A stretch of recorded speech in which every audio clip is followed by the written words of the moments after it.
కీర్తనల గ్రంథము 135వ అధ్యాయము. యెహోవాను స్తుతించుడి, యెహోవా నామమును స్తుతించుడి. యెహోవా సేవకులారా, యెహోవా మందిరములో మన దేవుని మందిరపు ఆవరణములలో నిలుచుండు వారలారా, యెహోవాను స్తుతించుడి. యెహోవా దయాళుడు, యెహోవాను స్తుతించుడి. ఆయన నామమును కీర్తించుడి, అది మనోహరము. యెహోవా తన కొరకు యాకోబును ఏర్పరచుకొనెను, తనకు స్వకీయ ధనముగా ఇశ్రాయేలును ఏర్పరచుకొనెను.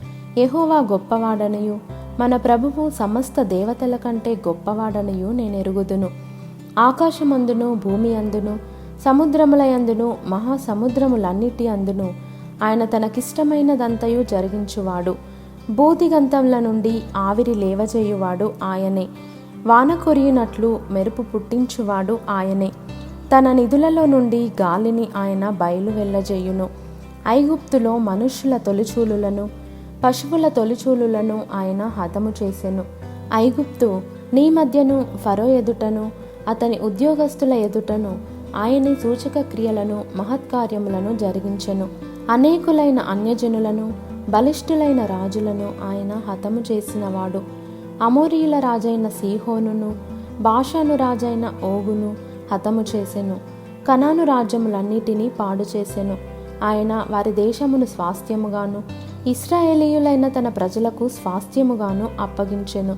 యెహోవా నీ నామము నిత్యము నిలుచును. యెహోవా నీ జ్ఞాపకార్థమైన నామము తరతరములుండును. యెహోవా తన ప్రజలకు న్యాయము తీర్చును. తన సేవకులను బట్టి ఆయన సంతాపము నొందును. అన్యజనుల విగ్రహములు వెండి బంగారువి, అవి మనుష్యుల చేతి పనులు. వాటికి నోరుండియు పలుకవు, కన్నులుండియు చూడవు, చెవులుండియు వినవు. వాటి నోళ్లలో ఊపిరి లేశమైనా లేదు. వాటిని చేయువారును వాటి యందు నమ్మికయుంచు వారందరూ వాటితో సమానులగుదురు. ఇశ్రాయేలు వంశీయులారా, యెహోవాను సన్నుతించుడి. అహరోను వంశీయులారా, యెహోవాను సన్నుతించుడి.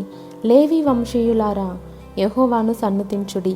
యెహోవా యందు భయభక్తులు గలవారలారా, యెహోవాను సన్నుతించుడి. యెరూషలేములో నివసించు యెహోవా సీయోనులో నుండి సన్నుతింపబడునుగాక. యెహోవాను స్తుతించుడి.